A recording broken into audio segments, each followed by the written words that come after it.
All right, and we are finally live in prime time, 8 o'clock Central, for the latest edition of Office Hours. It's actually episode 8. I can't believe we've done 8 episodes already. I'm looking forward to doubling that or tripling that. This has just been so much fun. But welcome to Office Hours. If you've never been with us before, this is actually my office, which brings forth the name Office Hours. The purpose of this show, if you've never been here before, is to be a live real estate talk show where we're going to talk about the real issues in the real estate industry that will, number one, help you understand what's really going on out there, and number two, help you grow your business with real actionable advice. So if you've never been a part of the show before, real quick, I want to remind you that live Q&A is one of the best parts of the show. So if you've got a question, go to Twitter, tweet it to me at Chris Talks Daily and put the hashtag office hours. So at Chris Talks Daily, hashtag office hours. If you're a part of the Facebook event page, you can post your question there.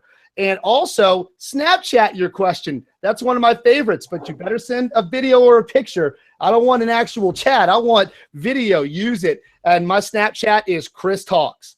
Really easy to find. So welcome to Office Hours. This week's episode is called The Truth About Real Estate Websites. And let me tell you, we've got the perfect guest to talk about real estate websites with us here. And that's Dean Cacioppo, the CEO, founder, owner extraordinaire of Dean Knows. And he is basically my go-to guy whenever I have questions about real estate SEO. He's a former, I guess, all sorts of things in the real estate industry. He's also currently an active real estate broker, so he understands from the field for folks just like you how it works, but also he's built a great business around working on this issue specifically. So Dean, go ahead and say hi to the audience before I get off on a tangent here. Good evening, man. Welcome to the show. Oh, Chris, well, thanks for having me. I'm excited about it. You know, this particular topic is pretty dear and close to my heart. So Absolutely. I can talk about it for hours, and you probably have to shut me off at some point. Yeah, no, it's all good. I've got the mute button fired up right here just in case you get a little out of hand.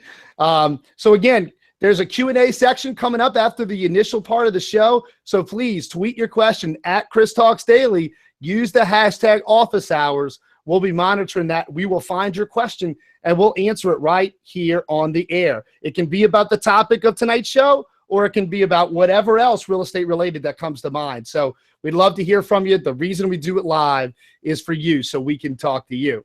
So the purpose of tonight's show, and really the initial, what we're getting at here with the truth about real estate websites, is that when it comes to the real estate business, what I want you guys to understand is right up front, when you get in, or if you're in the business, or if you're thinking about getting the business, but especially for those of you that may be new to the business, I want to ask you a question. And that is, the last time you needed something, whether it was a repairman to find the time for a movie, whatever the case may be, you wanted to go even shopping, you were just looking for something, where did you go? And I'll bet for most of you, the answer is going to be, well, I Googled it, right? Google's become a verb. I Googled it. Right here in our pocket, we all have Google. The answer is not something that we may have said 15 years ago, looking in the phone book as an example. But the reason I bring that up is there's still a whole lot of you out there, real estate agents, new and old, experienced and new, that I can't find you online if I'm looking for you. Or you don't have your own website, you lean on your broker's website. And one of the things I'm going to tell you is, if you're looking on Google for everything, so are your potential clients. And so what we're going to talk about tonight is, number one, the importance of having a real estate website as an agent. Brokerages, of course, but as an agent, that you need your own website. And then the second thing we're really going to talk about is some effective strategies. We're going to give you actionable tips, things you need to know when you're going to build that website so that you get some use out of it. But one of the biggest issues, and I want to implore you, is to understand that online, in the online universe, if you're in the real estate business, you're a brand, and I've got to be able to find your brand. So if you want to kind of see where you are on the radar, whether you're a beginner or an expert, here's the exercise. You can do it right here while we're on the show. Google yourself and try to find you. And the reason I say that is if you can't find you when you're looking for you, we've got serious problems. And you want to make sure that you understand that somebody that's actively looking for you, wants to do business with you, or is researching you maybe before or after a listing appointment, that may make all the difference, just having a presence. So for those of you that I've spoken with before, I say this all the time. If you're in the real estate business, if you're brand new, if you're just starting out, you got to have the three basic, super basic pillars. Got to have a business card so people know who you are and shows that you're legitimate, how to contact you. You need a website, your own website, and you need a Facebook business page because that's your landing page really in the social universe. So it's really important that you understand. So I will share with you a story to show you how important this is from all aspects of the real estate world. And this is a friend of mine in another market that's got a large firm with top agents in all the different areas, really busy guy. And he was sharing me a story about in his role as the broker, how a top agent and a potential client had implored him to go meet them and to sit down at the listing appointment and to discuss, he represented a large corporation. So listing this house, which was an expensive one, and then a bunch of future properties. In other words, the reason the broker was implored to go is this listing appointment could lead to 10 or 15 or 20 more listings down the road. So he goes to the listing appointment. He's got his top agent in this market in tow. Everything goes great, very impressive. Everybody gets along, just as expected. And then he shared with me the next morning, he gets a phone call, and it was from this potential client. And this potential client said, "Hey, broker," he said, I Googled and looked and could not find a website for this agent that you are telling me that I need to list with, which is the top agent.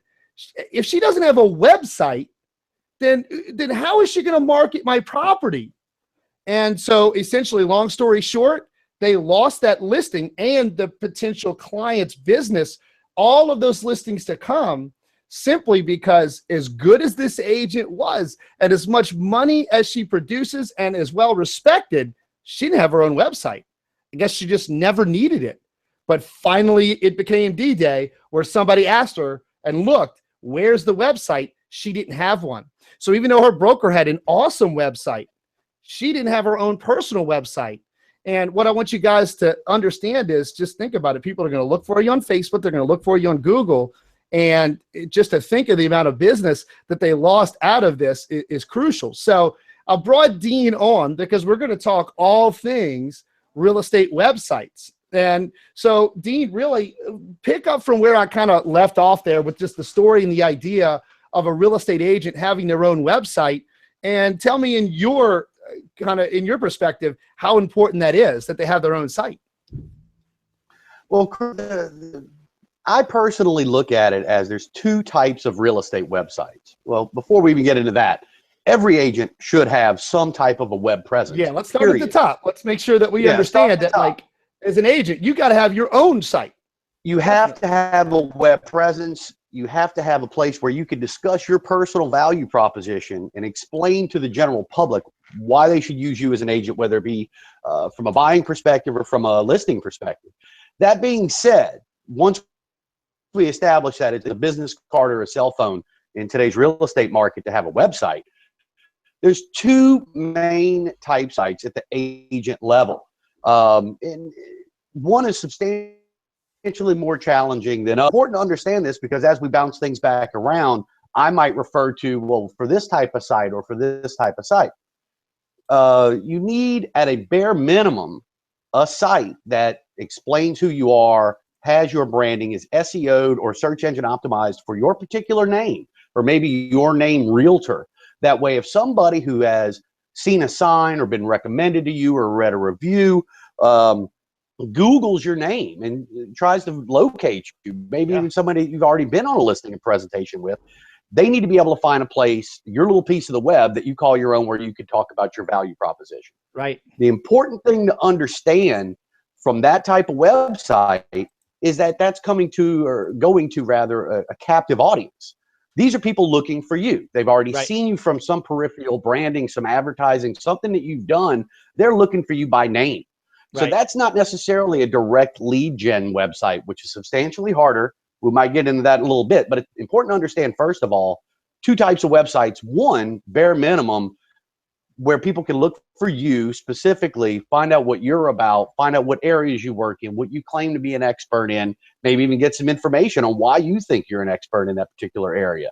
The Well, yeah, lead gen website is a little bit more complex. Before you get into the lead gen side, hold on. I want to stop you right there because that's the key, is that if somebody's looking for you, you got to give them something that they can find. Otherwise, you're relying on whatever other information may magically appear online to be your web presence. So let's get away. Well, we'll get into generating leads, but I want to focus on that first one, because if they're actively looking for you, then the second step is passively, looking for a real estate agent in your market or that serves that subdivision or whatever to be able to find you there, right? So I didn't mean to cut you off, but I just wanted to point out the importance of that. Like, I want to make it crystal clear here that as an agent, you've got to have your own web space.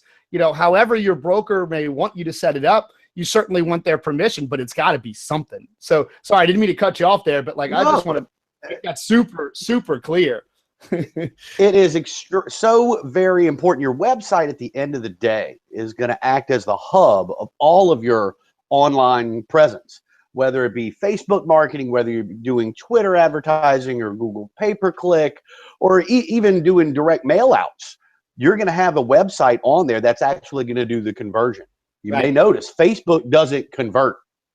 That being said, you have to have that little place on the web, your name, that already has seen something that you've done or been recommended to you, that they can look you up, find out that you're legitimate, see what you've got to say and why they should use you, as whether it be a buying agent or a seller's agent.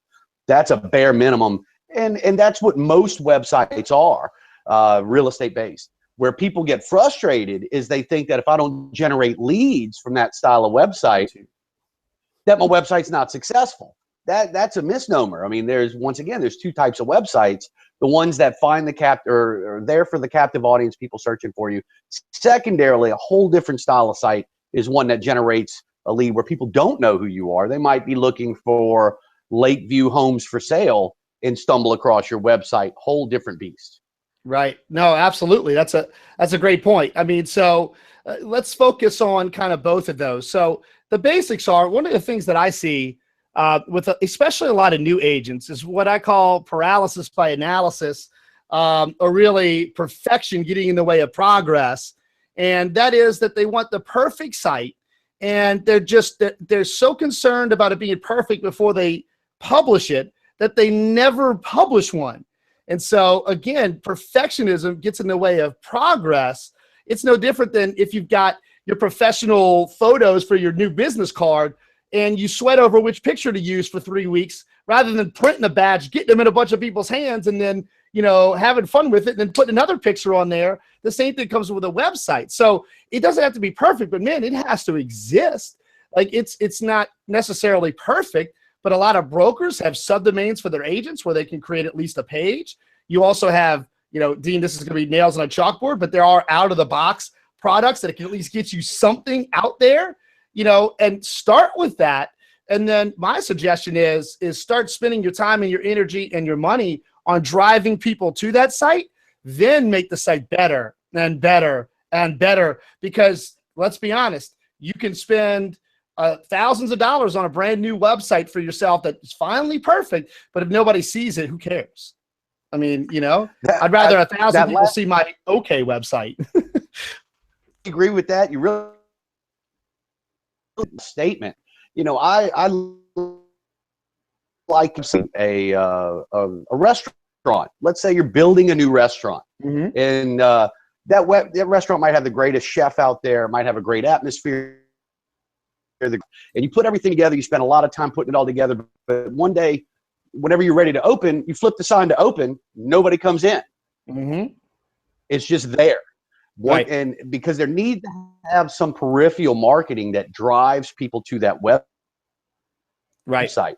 So don't have to worry about millions of people seeing your site the next day, no more than you have to worry about the first time you go work out to all of a sudden become super buff and a bodybuilder, or the first time you drive a car to become a NASCAR driver. Right. Most likely the day that you launch your site, you will have 0 traffic or 3 people. And that'll be you and your significant other and maybe your child that you said to go take a look at it.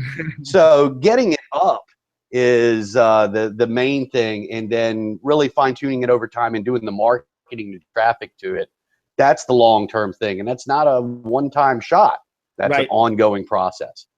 Yeah, no, I totally agree. I mean, and that's kind of the point. Something's better than nothing, and then figure out what works and keep tweaking it. I mean, that's the beauty of a website.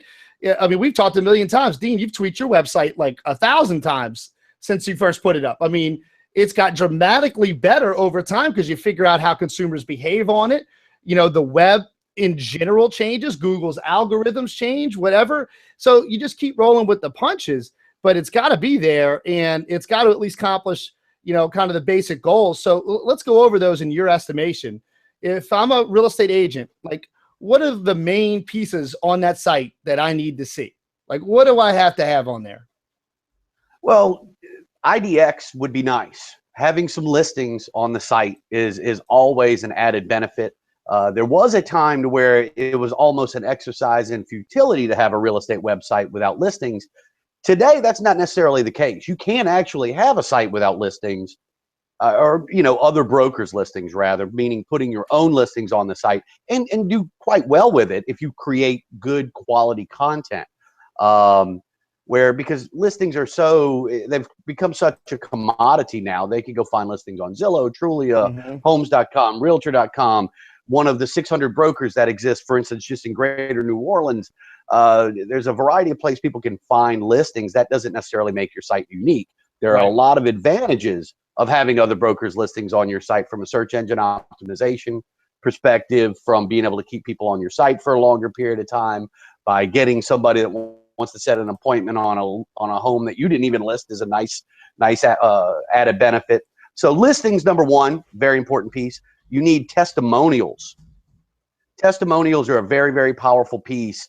You know, Facebook has proven are more apt to deal with an individual or a business or a company that is recommended to them by somebody that they know, or even not necessarily somebody they know, but just recommended. Testimonials go a very, very long way. There's a variety of ways to acquire them. There's a variety of ways to places that you could place them. They could be on Zillow. Zillow obviously does those. Realtor.com does them. You could have Google testimonials. You could have Yelp testimonials. You could have them raw on your site, which is, I think that at a bare minimum, they a great About Me page, preferably a page on the site that offers to give a home valuation. You know, the holy grail for real estate websites is getting sellers. People have been getting buyers on web. Sellers is the challenge. Exactly. So obviously some avenue to get a potential seller that wants to get a value. Yeah, I agree. I mean, look, I just saw this statistic the other day, and it's pretty amazing. At a highly reputable sort of marketing and advertising blog, I think I saw it. It said 88% of consumers said that they trust online reviews when they read them. 88%. Think about you guys. If you see reviews on a company's Facebook page and it's real people, you're going to believe those. Or, you know, there's the ups and downs of things like Yelp. I'm a big believer in where you got to put the face and the name on it. That really matters. Anonymous review sites and stuff like that, as consumers, they're not going to believe that as much. But if I go on your website and I see a real person and I see their real review, that matters to people. I mean, that's the whole point of social and all of this stuff.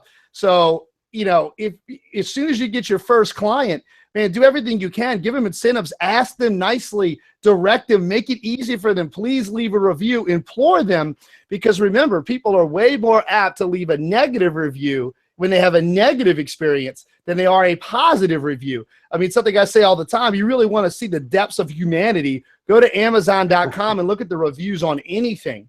even like Kleenex, been around for 1,000 years, and there's people just trashing Kleenex like it's, I blew my nose and it tore open and I hate Kleenex. It's like, really, pal? Really? Like, maybe you should have grabbed 2 pieces or something, but people will jump on Amazon to trash everybody.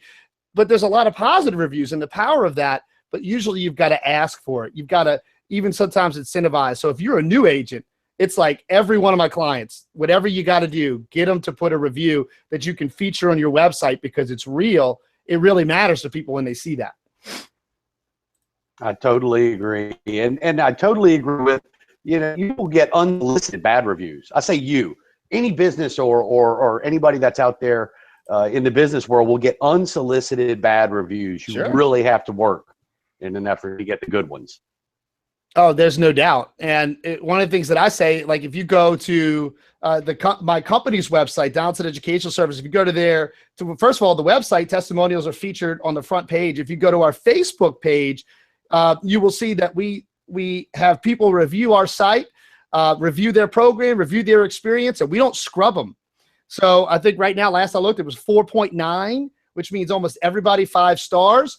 And that's customers that feel strongly about their experience and will actually go there. It's real people. You can see who they are. And I think there's like this one random bad review from like 3 years ago. And that guy, I would have deleted it if I were him. He makes himself look bad and petty based on what he says. But what it shows is we don't scrub them. I want people to see that we're a real company. But 99.9% of people that use us are going to be happy to think about that as a real estate agent. That's all that matters is people's experience. And then you build that referral base and then you're off and running. It starts with one client, one review, one testimonial, move. I mean, it's just like that. You're very, excuse me, you're very accurate. And in addition to that, reviews play a large role in what they call mobile SEO. Or local SEO. That's where whenever somebody picks up their phone and says, best pizza around me, or who's got the best burrito in New Orleans, those results, there's a lot of review-based or citation sites that ultimately play a role in who's going to rank in what they call that 3-pack.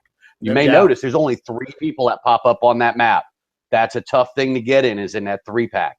Needless to say, once you scroll down, then they've got a variety of others. But that 3-pack that's the money spot. Yeah, no doubt. I mean, look, think about a mobile phone. If I have to scroll, you don't exist. I mean, it's just that simple. If I'm walking down the street and I Google, if I can't see, if I have to scroll and forget page 2, like page 2, where do I even click next? So let's talk about, that's a piece that I wanted to make sure that we pointed out. The testimonials I'm big on just from a marketing and branding standpoint. I really want you to dive in a little bit. Let's talk about mobile optimization and how, on my company alone, over 65% now of people that access our site, it's mobile, and it's growing. So when when what you're going to talk about here probably is when Google kind of changed their algorithm and said, you got to have, sorry, Periscope, I'm picking up my phone and slinging them around. What I want you guys to know is we redeveloped our entire site when that happened to make sure that it worked beautifully on a mobile device. And now anything that we develop goes mobile backwards. And that's just the way that I think of it, because everybody's using their phones for everything. I mean, they sit around and they're on their phones when they're watching TV, when they're in traffic, although you shouldn't be doing that, whatever. So talk about the importance of mobile with an agent's website and how that's really not that hard to do these days. No, well, nationwide, or I say worldwide rather, there's more traffic accessing the internet on mobile devices than there are on desktops. There you go. Boom. Is going to continue. That. That's simple. In real estate is actually a little bit heavier. People generally look for homes and search for real estate even to a higher degree on mobile devices. And mobile devices obviously include phones and tablets. That being said, Google last year came out with what they called Mobile-geddon, where they basically told everybody, gave them almost a year to say, if you don't get your website mobile friendly past a certain level, you will not even show up if somebody does a mobile search. Right. Period. You won't even be in the running. You could have been #1 yesterday, but after Mobile-geddon, then all of a sudden you didn't show up at all. So that, needless to say, for the remainder of the scragglers, that didn't go mobile first. That definitely pushed them forward. Still see sites out there that aren't mobile friendly. If I build a site today, it's definitely built from the mobile perspective first, and then secondarily for a desktop. Yeah, no doubt about it. And, like I said, there's so many ways the world has come so far that, even an out of the box website just to get you started it better be responsive is the main term. It better respond and go mobile and look right on mobile. It's the size of the buttons that you can find it that looks different. I think that's really important. I mean, the biggest issue a lot of folks have nowadays is, all right, so what's the next generation of mobile? Like, how are we going to make it even better and easier? So yeah, I'm with you 1,000%. So I'm big on that. It's got to be mobile. And I think the third thing is, I think for the consumer, it's got to be relatively easy to use or see what the point is. So make the testimonials easy to find, about me easy to find, contact really easy to find, make sure that they know where they are.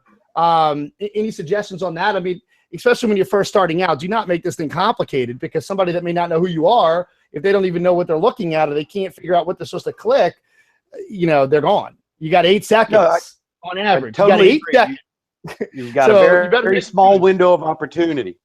Mm-hmm. Referencing that, you don't put one place to contact me. Every page should have not only a button to contact you that'll bring them to your main contact page, but most likely literally a form on that page itself. Right. Because some people just don't look at buttons.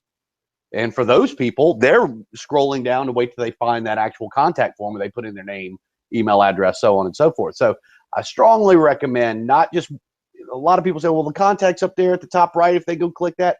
No, that's not sufficient. It needs to either be in what they call the sidebar of every page, at the bottom of every page, in the footer of every page, multiple times. You almost cannot overdo it with ways to contact you. And you can reshape the way it's worded, meaning one might say get in touch, one might say contact me, one might say set an appointment. A variety of different calls to action, different colors, in different placements. And if you really want to get almost obnoxious with it, you can make that stuff blink. There's a variety of things that you can do using calls to action to try to incentivize somebody to click something. Right. But you don't want to end up being the guy that's annoying, that's got to pop up every 2 seconds either, like, to where they're gone. There's a No, Google's actually starting to they've been saying that they're going to do it for some time, but some of the biggest sites in the world out there have pop-ups all over some of those types of marketing tools with a whole lot of pop-ups and lead pages that don't really lead to anything. And some of the tricks that people try, Google is starting to come down on that harder and harder. Yeah. Well, it's at the end of the day, you want to make it usable and user-friendly. No doubt. I mean, at the end of the game, the only constant is that the game's going to constantly be changing, and you just got to stay on top of it. You got to have a good web partner, or you got to stay on top of it and just understand, move and shake with the times. So real quick, Dean, it's kind of funny. I'm sitting here, we're talking office hours. We're talking about the importance of having a website. It's 2016. There may be some people watching going, dude, really?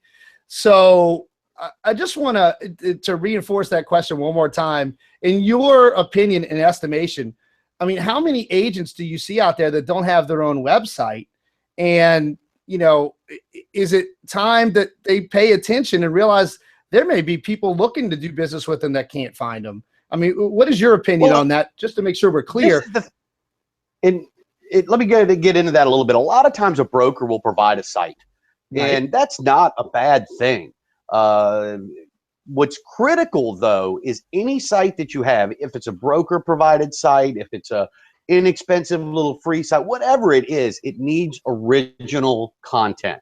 You cannot continue to have the same stuff, whatever came on it. Most websites are going to come with, whether it be gibberish or whether it be some generic stuff. If you leave that on your website, it will not be found. Google looks at that and says, hey, they've got 8,372 other versions of this. We don't even need to index it. Index it means put it in their system for the ability to be found. So that being said, if you don't, the key is, and a lot of agents have websites that even a broker may provide, But what they do is they don't go change anything on it. It's got the same copy. That's if they got 1,000 agents, broker company, then they got 870 of them all have the same copy on the home page. Not going to get indexed, not going to be unique whenever a client finds it. You need to go write original copy for every page, really. Google is very, very, very strict upon providing original copy in an effort to be found at all. If you don't have original copy, they just look at you as another duplicate of something else. Why even put you in the mix? Right. I mean, absolutely. If my name is, Chris Donaldson, and I'm starting a real estate agent website, I'm typing some original content that says my name, Chris Donaldson, real estate agent, multiple times in multiple places so that Google can see this is a new site with new content. And so if somebody searches Chris Donaldson real estate, I'm going to pop up. But if I don't do that, if I just have a generic site with nothing, I'll give you a great example, Dean. You'll love this. I mean, way back when in the late 90s, one of the first websites that we dealt with at our company was all images on the front page. It looked really good, but everything was an image. None of it was content. And when the world became content, we were, for lack of a better term, screwed, because all we had were pictures that didn't tell you anything. We were getting 1 million hits, but they weren't ranking. So content is king. And we'll kind of get into that, I guess, with I can get into that later with producing blogs and all of that. But the point is just something, right, Dean? Something that makes your site, even if it's a subdomain or a page that your broker provides that separates yours and helps Google pick it up, right? Totally. It's a very common thing now, and it has been for quite some time, for a broker to provide to their agents that's, like you said, a subdomain, which would be, in many instances, your name dot the broker's URL.com. Right. So, and then whatever the broker's website is. But once again, those generally come out and they get provided at the agent level with a bunch of generic content. You have to change that content. If you don't change that content, you will never be found. So I usually recommend a minimum of 800 words, preferably over 2,500 words. And that's not easy. That's easier said than done. Sure that sit we there got that. And write 2,500 words. So you said minimum of 800 words and minimum of 800 words, preferably. Huh? Correct. And that's original. Yeah. And look, that's good for everybody, right? I think a subdomain using that style, number one, you're driving traffic to your broker's main site where the search will be available and the search can be found and all of that. But number two, your broker's happy because the more agents that are putting original copy and the more sub pages that it helps the brokerage company's site rank because they're getting more hits and more finds, right? I mean, it's good for everybody for you to do that. Yeah, and it's actually a whole lot easier to rank. Truthfully, if your website is a subdomain of a very, very powerful website, it's easier for you to rank that than if you go buy a domain today and start ranking with no domain metrics and no age under the domain. I'll give you an example. Google News is news.google.com. And that's a subdomain. That's and right. That works off the strength of Google itself. Gmail is mail.google.com. It's using the strength of that domain. So you could actually rank a subdomain of a major site easier than you can rank a brand new URL or a brand new domain. Yeah, that's an excellent point. I think that's a great service that brokers provide, right? So let's be honest. You got a broker and they're there to support you and they've got a page that you can just basically click and populate with your info. So Dean, I'm going to implore any agents out there that if your broker has this system and you don't have a website, get on their system, populate your subdomain site and help yourself and help your broker. It's crazy not to do that. It'll take a couple of hours of work, or what have you. But man, like if I go look at Dean on a subdomain and he doesn't even have his picture uploaded, I'm going to go, this dude isn't serious. Who is this guy? And if you want some initial, if you want to have some level of branding that you could put on your business card or on your flyers or so on and so forth, you could go buy any domain that you want, yourname.com or yournamerealestate.com, and ultimately do a very, very simple forward, which would ultimately resolve to your broker subdomain style website. So that means your business card could still say your name realestate.com, so it looks hyper. Whenever they go and type that in, they ultimately resolve to the broker site. Now, once again, I think that is a bare minimum. I think that just about everybody that's watching right now has some level of access to something like that. And if you have access to that, utilize it. It's there. It's part of the broker value proposition to you. Yeah, no, I agree 1,000%. And so that's something I want to point out there. I mean, if you're a broker, Dean, and I say this all the time, especially to new agents, whether it's a CRM or whether it's a business card template or for sale signs or or a website or all these things, man, if you have a broker and they've got these services that can support you, man, take advantage of them. Everybody's always looking out in the world and trying to figure everything out. That's why you got a broker, man. Let them help you out. I mean, especially when you're new, and, pick and choose. Maybe once you become established, they've got a CRM. You'd rather use a different one. Your broker largely just wants you to be successful, and they're trying to provide you tools and services to do that. So if you're not sure what to do, my suggestion is always start with, go sit down with your broker and say, here's the things I'm trying to do, like get a website. How can you help me? And go from there. So I totally agree. I think it's crazy if they've got it free service or whatever, or a very low cost, not to use it. Be there. Right. And once again, I'm not saying it's the end of it. At a bare minimum, that would say there's a lot of options out there. So I choose a off-the-shelf product. They usually have a reoccur. There'd be $29, $39, $59, $100, $200, $900 a month. There's a variety of them out there, and you're ultimately leasing a website. You pay them a monthly fee. They provide IDX in many instances, and the site's up. As soon as you quit paying for that, boom, the site's. By that rationale, you don't need to have it behind your. You just have to keep up with that monthly fee. Those are a good option. Obviously, match. That's where I personally. That's my personal preference. Is whether you know how to do it or hiring somebody that's good at it. Building a site from scratch, I would stay away from some of the content management systems that aren't universally accepted. What I mean by that is I recommend WordPress, because if you're going to have a custom built site, a WordPress else come behind you or behind whoever originally developed the site and work on it, as opposed to if it's hard coded, then you're kind of married to the person that hard coded that site for the rest of all eternity. At the end of the day, custom site's going to give you a tremendous more flexibility, but that's kind of the end of the road. That's where you want to be over time. At a bare minimum, you need that something that may be provided by a broker, and especially if you've gotten some credibility to that particular subdomain, even if you do your new site, which is going to help your SEO. Yeah, no, absolutely. You're getting for sure.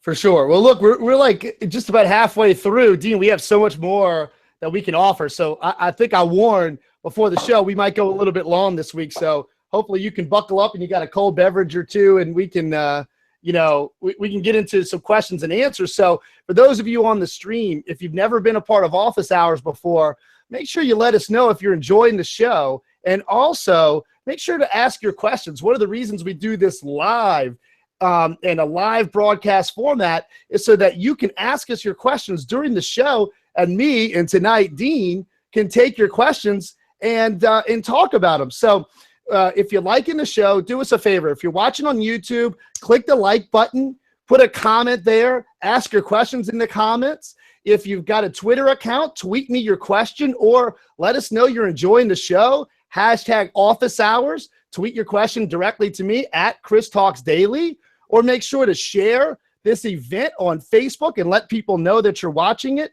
We're offering you a ton of free actionable advice. All we ask is that you go out there and support us and let us know you're enjoying it, because we want to make sure, if we're going to keep bringing this value week after week after week, that there's people out there that are enjoying it and getting something out of it. So for the questions and answers, remember, there's 3 ways you can ask a question. On Twitter, #office-hours. The second way is that you can ask it in the YouTube comments during the show. The third is that you can ask it on the Facebook page if you reserve the spot, and we will look for questions there. So if you've got questions about the stuff that we've talked about for either me or Dean or both of us, make sure to ask them. That's part of what the show is all about.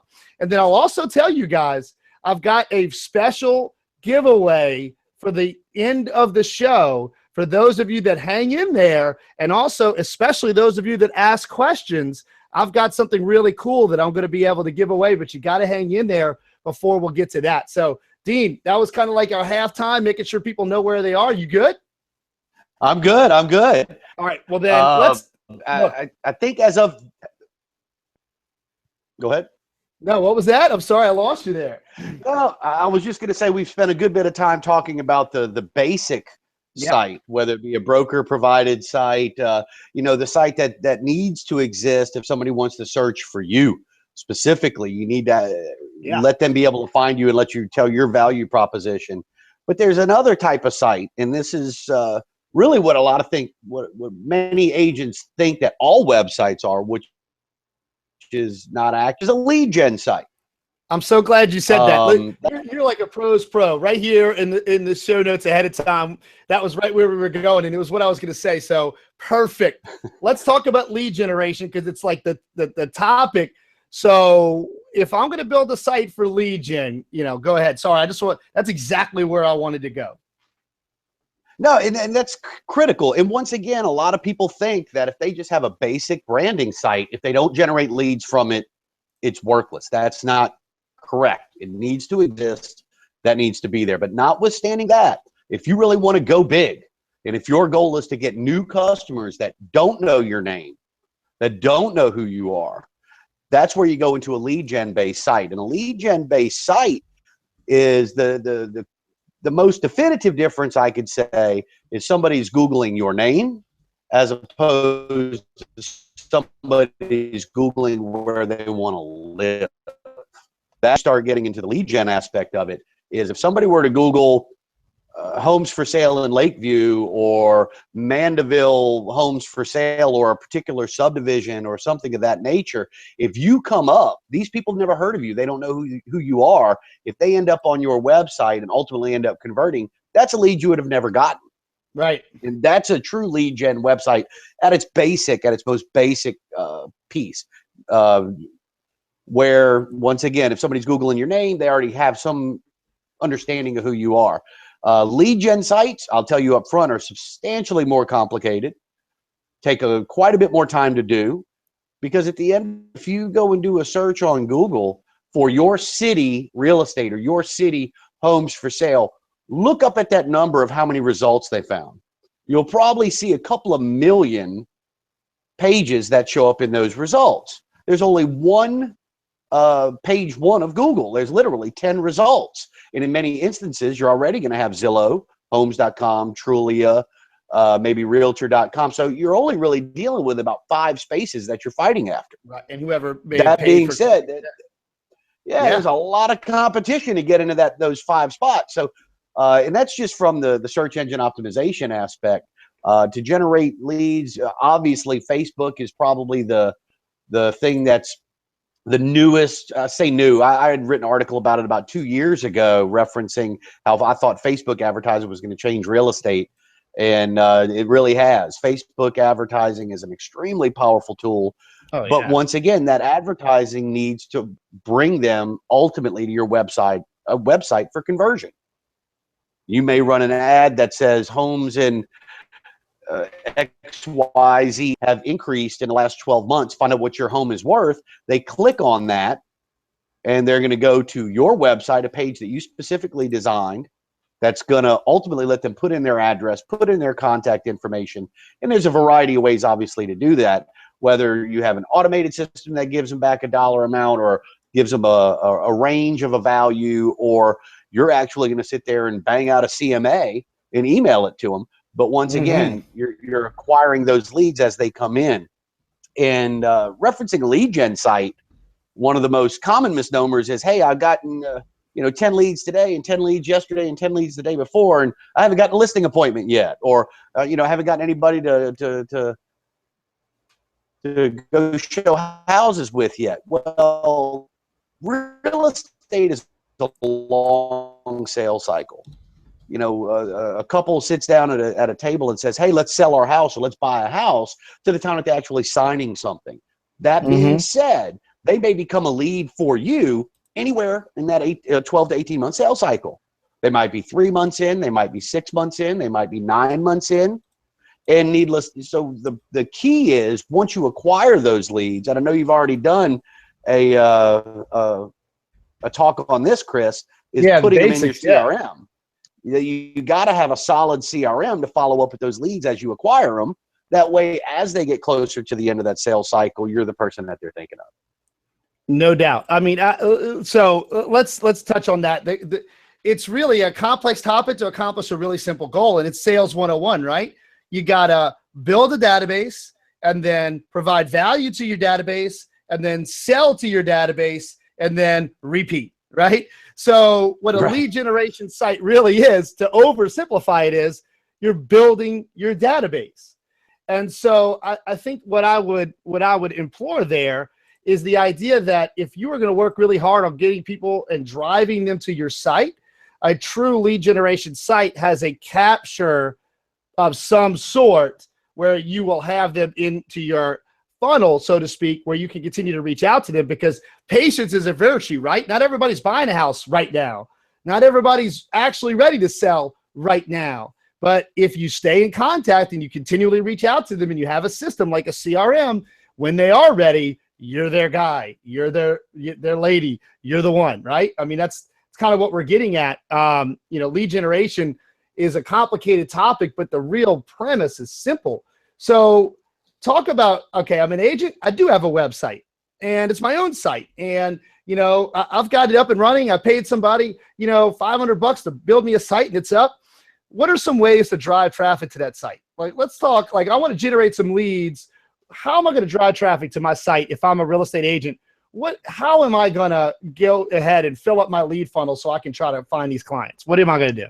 Well, that's kind of the golden question. Everybody's looking for that, and it's kind of a complicated answer. If it were easy, I guess everybody would do it. Well, Homepage of Google, page one of Google would have to fit a couple thousand sites. But at the end of the day, I recommend a very diversified approach. First of all, you have for conversion.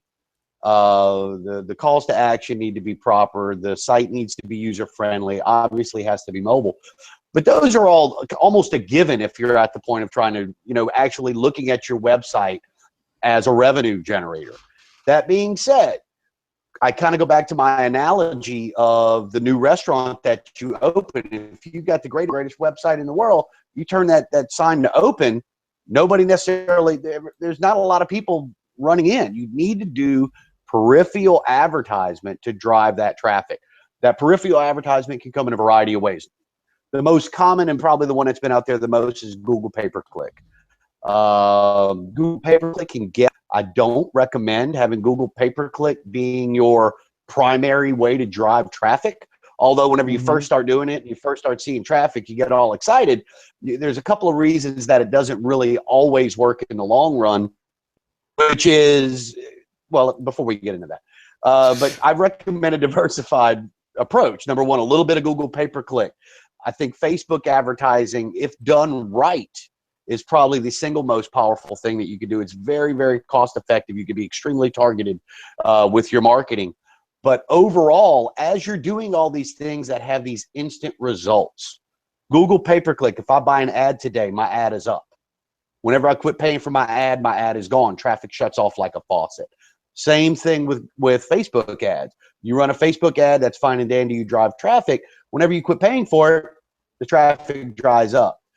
While you're using that in the interim, you need to be building out an SEO plan and a search engine optimization plan to ultimately rank your site where you want it to be found, where you believe your clients are searching, what keywords they're using. And that is a long-term strategy. SEO takes lying to you, obviously. SEO is going to take minimum of 6 months for a super easy keyword. I say 8 months to 12 months realistically for just about anything. And if you want to be hyper competitive, if you're going after something that gets a whole lot of searches, has a lot of competition, you might be looking at a year or two. But needless to say, the immediate lead generation based off of Facebook advertisement, based off of Google pay-per-click, those are the types of things that fill in that time to where you're not just constantly spending money and you're actually getting some immediate leads. And because of that long sales cycle, the leads that you had gotten 6 months ago, 8 months ago, start to convert. Right. So after you've had the site for a while and you've built that pipeline, and the people that came in 6 months ago are now coming towards the end of their sales cycle, and you've used your CRM to follow up with them. Next thing you know, they start to convert. You get these calls, and you might not even directly attribute it to your website. You might not even know who this person is. But at the end of the day, those leads start to convert into sales. Well, your SEO is probably starting to kick in. You're right, but I'm going to stop you right there. And every single lead you generate and every client you receive, you should be tracking it like a hawk. Where'd they come from? So that you know what's working and what isn't.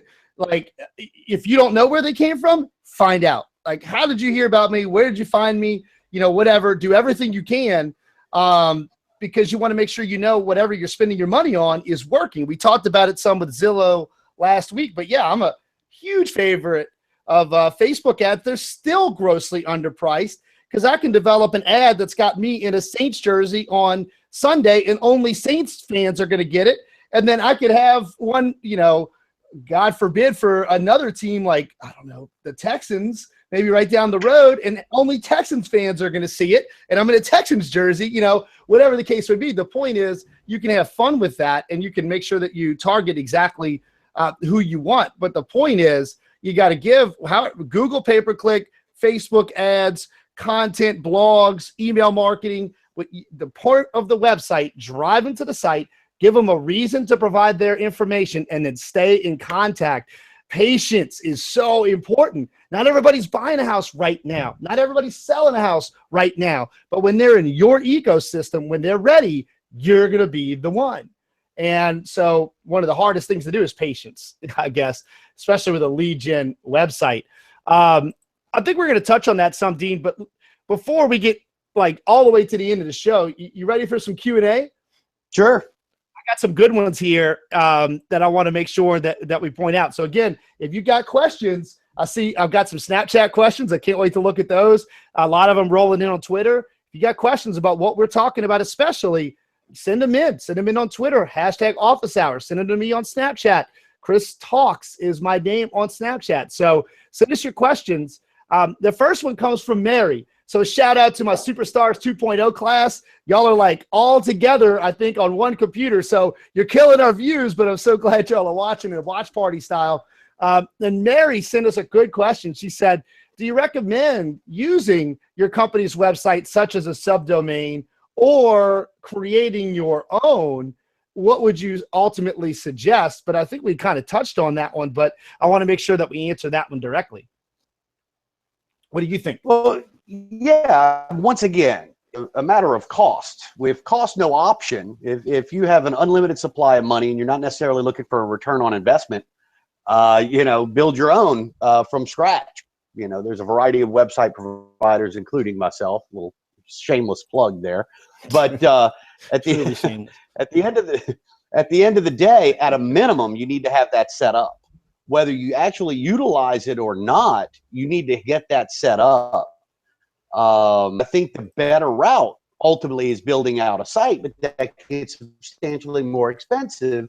Everybody will include that. So that's kind of a personal decision. At a minimum, your broker subdomain site needs to put another site. Yeah, well, I think set up and linking to your site at a bare minimum. Well, yeah, I mean, if you got nothing and they have that service there, I mean, rock and roll, man. That should be up like today. I mean, you got to have something. So I think that question, we talked about it a lot. I think it kind of answers itself.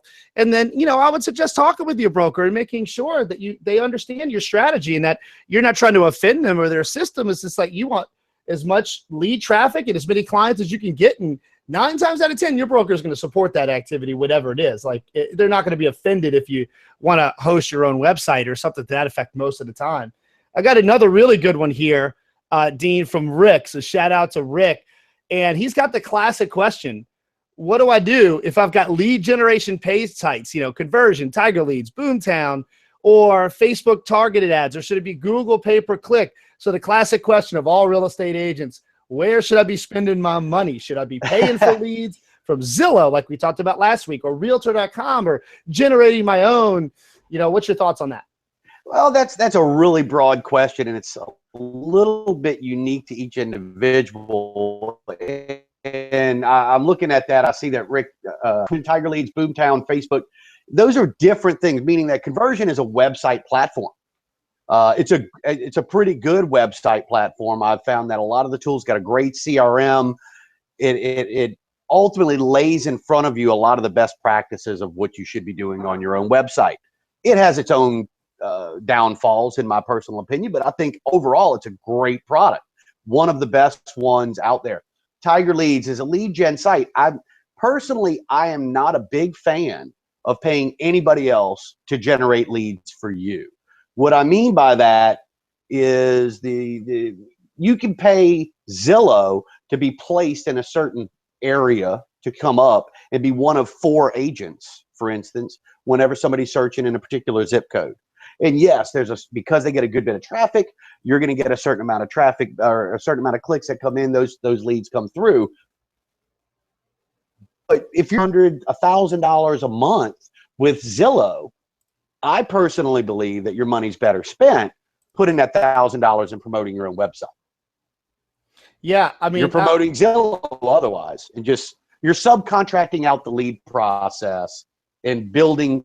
There's obviously profit margin there, or they couldn't, they wouldn't function. So that being said, I personally believe that if you're looking to subcontract out the whole process, there are options to do that. But if you've got your own website and your goal is to have your website be found, and you've got the right conversion tools, not to be confused with KUN version, but conversion tools on your site, if you've got the right tools on your site, you should not be paying any other third party. Personally, I think that you should be dumping that money into driving traffic to your website. But once again, referencing that particular question, you would pay money to Facebook, for instance, or if you have a Boomtown site, and Boomtown's kind of a little bit different. But nonetheless, my point is, if you've got your own site, I recommend spending every spare penny that you have, if it's a lead gen site, that is, to drive traffic to your site.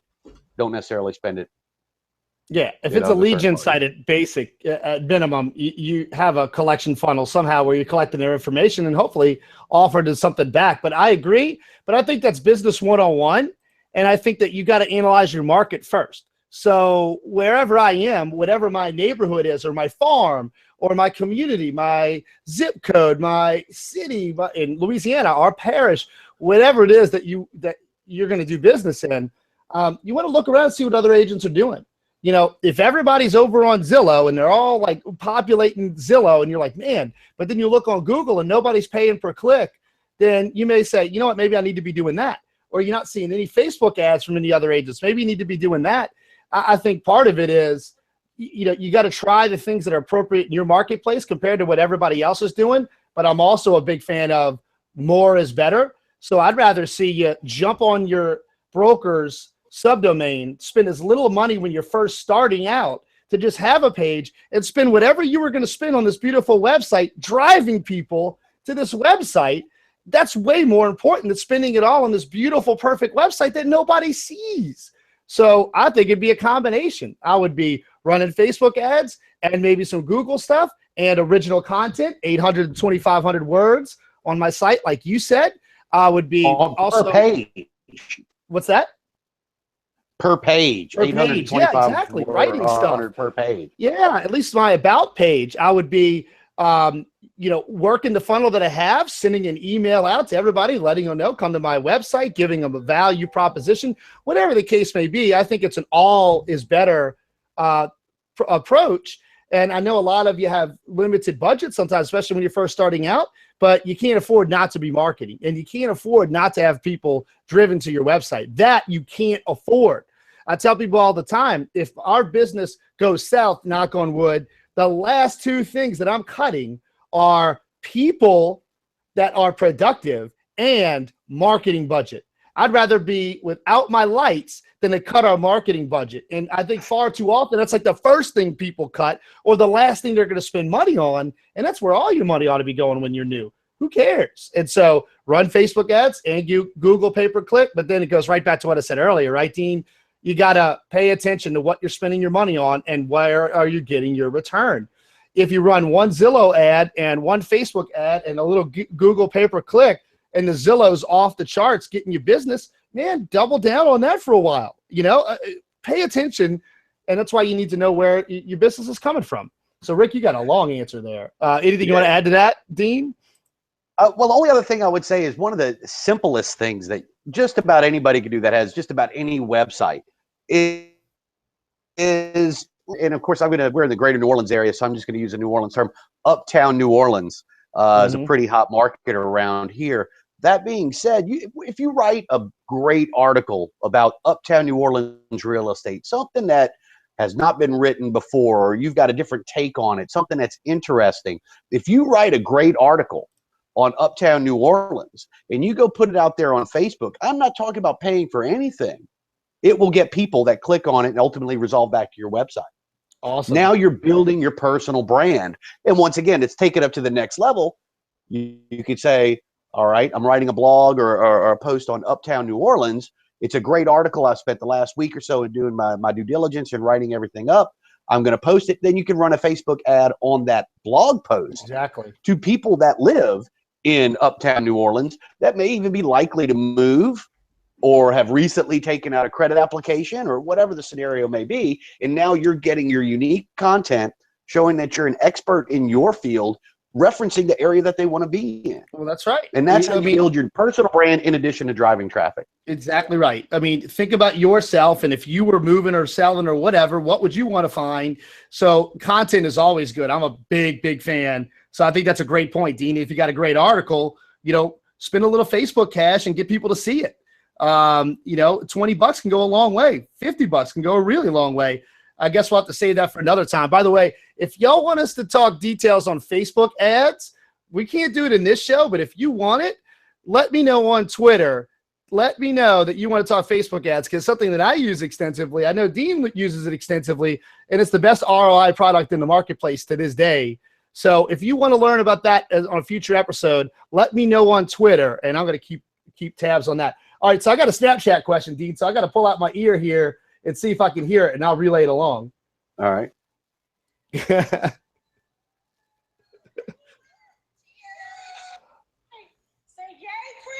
Nice.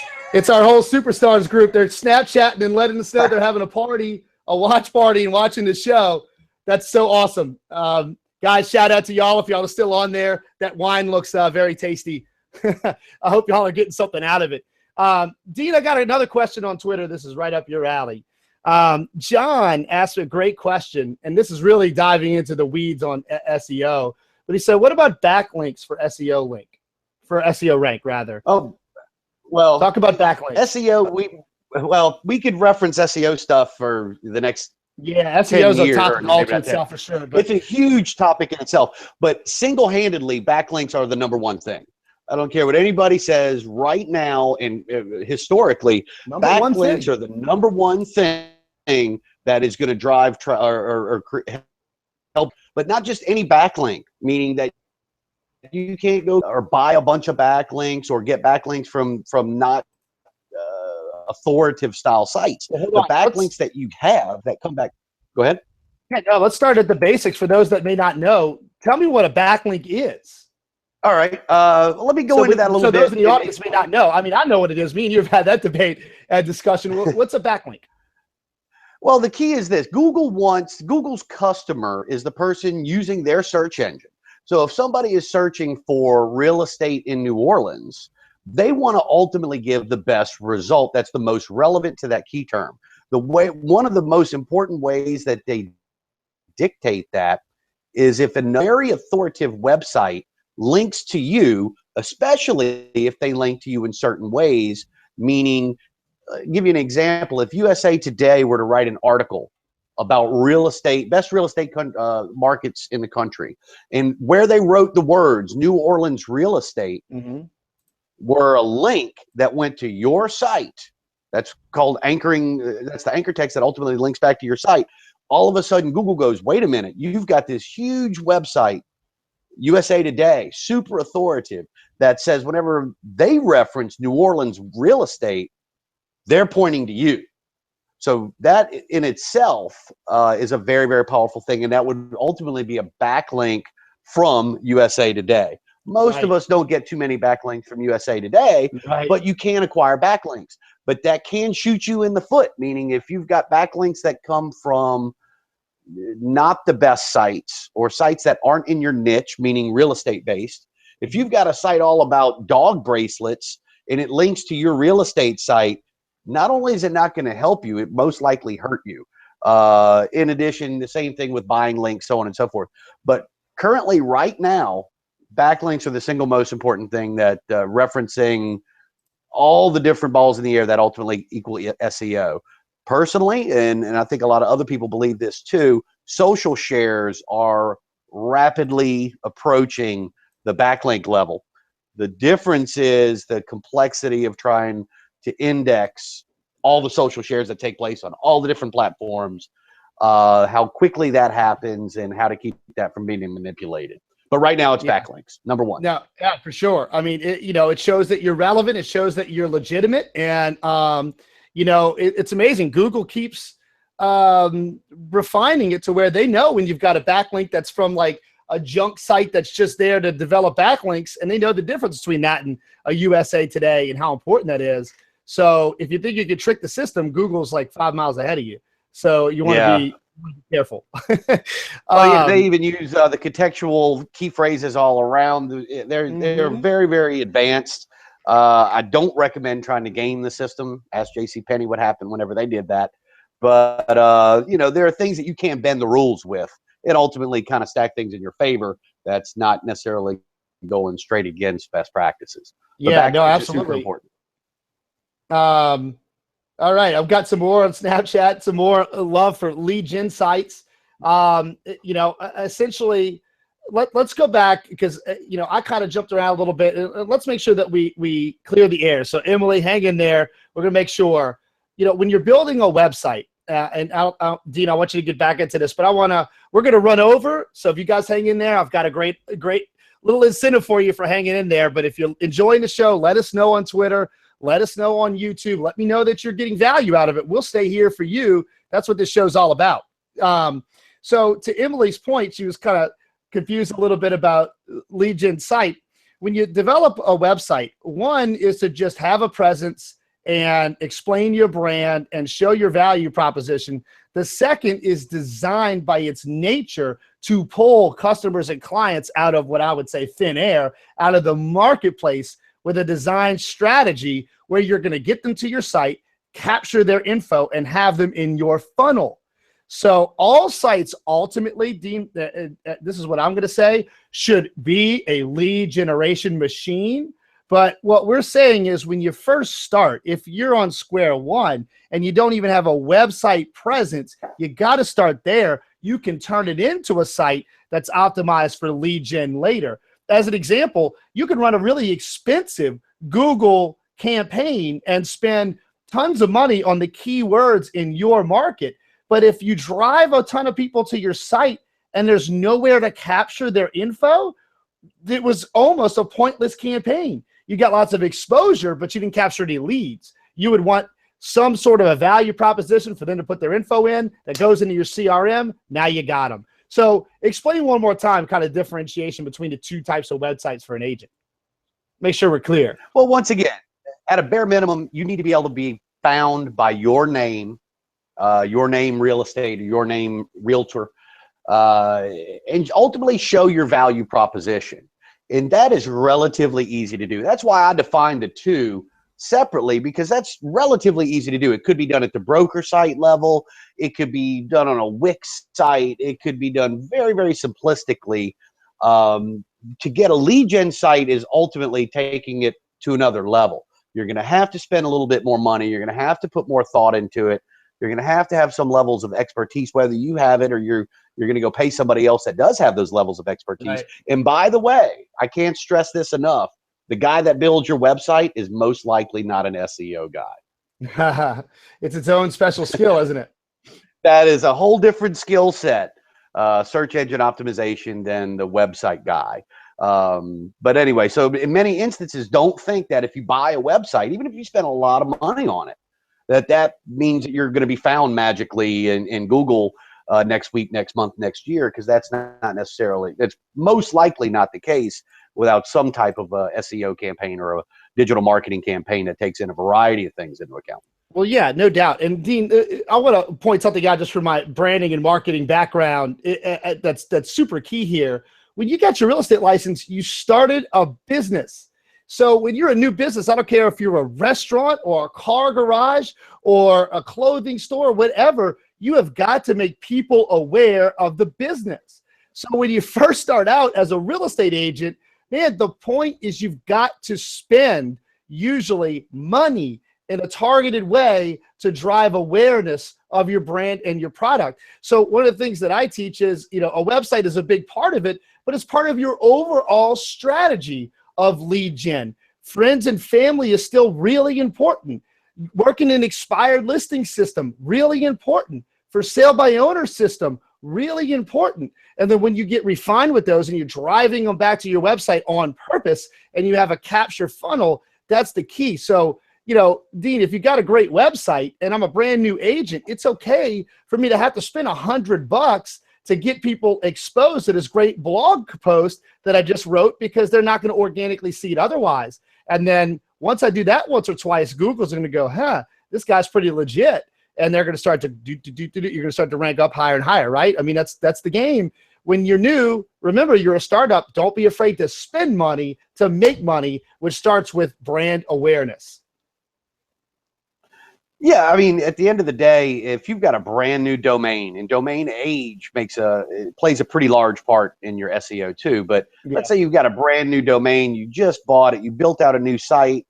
You could post the greatest article in the world, but nobody's ever going to see it. You're going to have to do some level of promotion on that article just to get it out there, just for Google to come back and index the site. And that's, once again, just the first step. And it's a constant ongoing, I don't want to say a grind. It is kind of for me, because I do it 14, 15 hours a day, but for most people, they don't do that. And, but writing is a key thing, and you can buy copywriters, or I say buy copyright. You can buy copy. I do recommend, if you purchase copy, that you run it through some kind of a plagiarism system. You want to make sure that it's not already out there on Google or out there in the World Wide Web anywhere. Run it through, there's products like Copyscape that you could run copy if you bought a blog post off of Fiverr, for instance, for $15. There it is. I was going to mention before you put it out. Run it through Copyscape. Make sure that it doesn't, that it's not duplicate content. Google doesn't like other people's content claiming that it's your own. No doubt. No doubt. They love it if you get it shared and attributed to you. That gives you backlinks and juice, but they don't like it when you copy paste and put it on there. The copyright laws definitely extend to the internet. That's a great point. So Dean, let me go ahead. We're getting towards the end of the show. So first of all, thank you guys, all of y'all that have sent in your questions. But here's something that I want to point out. And for those of you that have hung in there, here's what I've got for you. So after some battles and some work, Dean, this may surprise you, but actually I was able to get a technology in real estate course approved for continuing education credit to any of you real estate agents out there watching in Louisiana. So I've got a 2-hour and a 4-hour. I'm going to focus on the 4-hour. It's a full in-depth study of some of the things we've talked about here, but also about staying compliant when you market to Facebook, when you put out a Twitter campaign, staying out of trouble. So it's called Real Estate Technology, Keeping Up and Out of Trouble. Yeah, it only took me 10 years to get them to get me that CE credit. So here's the offer, guys. I'm going to hold 10 free seats in a technology CE class this fall. 10 free seats, but you got to do 2 things. 1, you got to subscribe to my YouTube channel. And number 2, you got to go to my website, christalks.com, and sign up for the mailing list. It's a 2-stepper, but then you get a free admission to a live technology training class that carries CE credit. So go to right here. If you're watching on YouTube, subscribe to my channel, then go to my website, christalks.com, put yourself in my funnel and I'll kind of show you how it works. And I'll make sure that you're on top of office hours episodes and all of the goings on. So I'm holding 10 spots. So the first 10 people that get on there and do that. So all of you superstars group, y'all do it individually. I love to see y'all there. That class has got probably $100 value. I'm giving away 10 free spots. Subscribe to my YouTube channel. Go to christalks.com. So Dean, so many things we could talk about. To close out this show, I'm going to put you on the spot because this is just a question I always like at the end to really bring the value. Give me one. You just mentioned Fiverr, and I'll talk about Fiverr, but give me one technology tool or web service or something that these folks out there watching will get some value out of to help them accomplish all of these things that we talked about. Just give them one tool that you think would be really helpful. I don't know.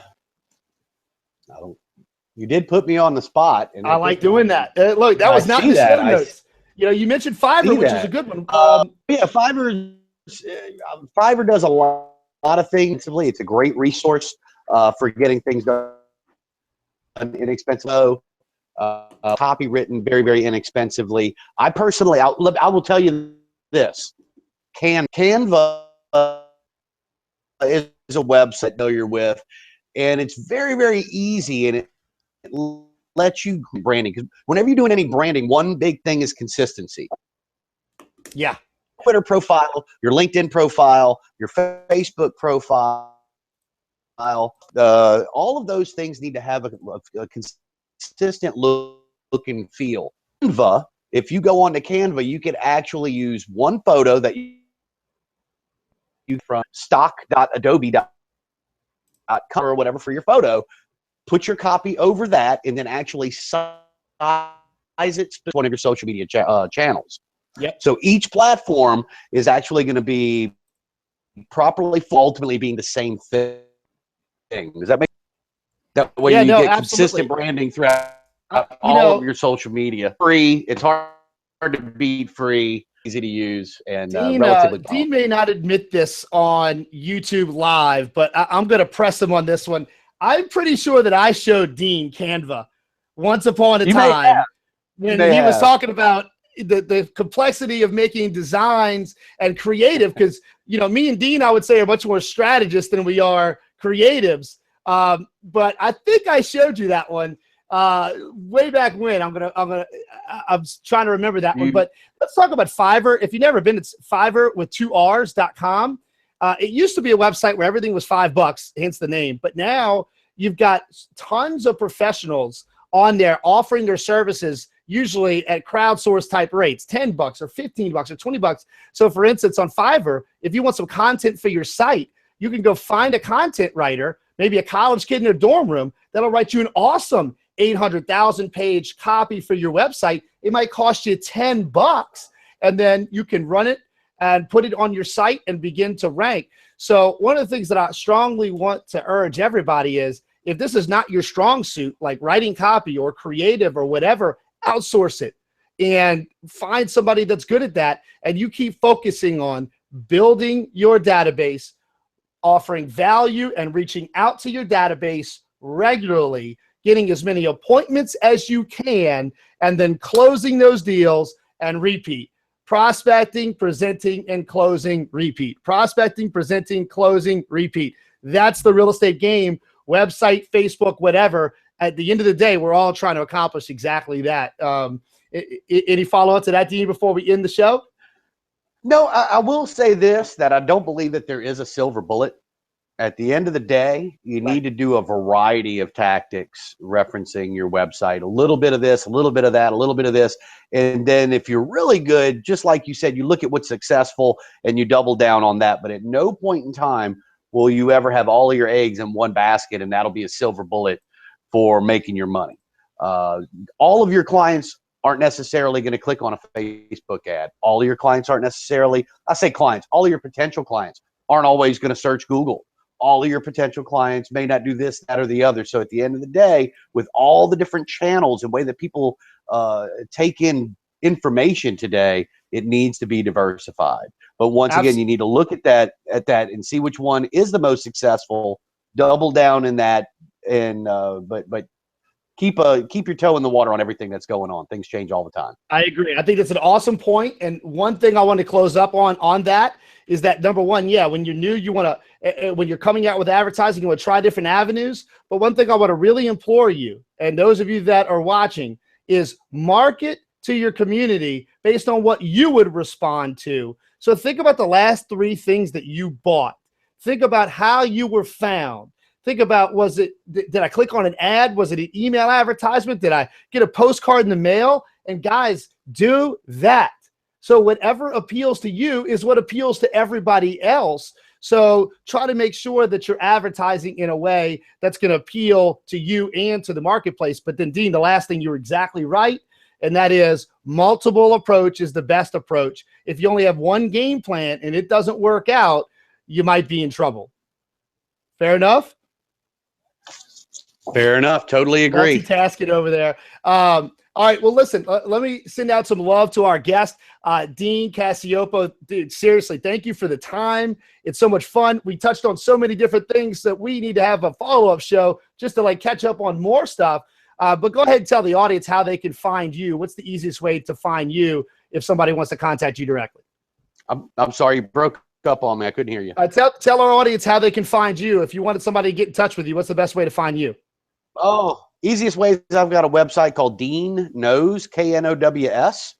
You Google that, you'll pull me up. You could also Google New Orleans SEO, New Orleans search engine optimization. There's a variety of different search terms I'll pull up for, but Dean Knows, and you'll pull up everything on me. That's what you notice, guys, that's the importance. He just said, go to my website. It's the hub for all of his activity. And then you can find everything else that's going on. It's the train station, baby. So go to dknows.com, right? For me, remember, if you want a free spot in that class, subscribe to my YouTube channel, go to christalks.com, and hopefully we will see you guys next time on Office Hours. Thanks so much, Dean. We'll see y'all on the next show next week, same time. Night.